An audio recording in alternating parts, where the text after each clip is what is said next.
Hello friend, আজকে আমি এই জিজি প্ল্যান্টগুলো রিপোর্টিং করব। আমার জিজি প্ল্যান্টগুলো দুটো ছোট ছোট টবের মধ্যে আছে, সেই জন্য আমি ভাবলাম বড় টবের মধ্যে শিফট করে দিই।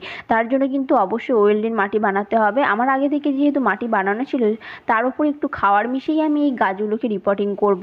আর জিজি প্ল্যান্ট একটা এয়ার পিউরিফাইং প্ল্যান্ট, সেটা আপনারা সবাই জানেন। আর সেই জন্য বাড়িতে রুমের মধ্যে রাখলে কিন্তু খুবই ভালো। জিজি প্ল্যান্ট কিন্তু বাতাস থেকে carbon dioxide, toluene, toxin, benzene এইসব জিনিসপত্র বাতাস থেকে শুষে নিয়ে আমাদের কিন্তু অক্সিজেন প্রদান করে।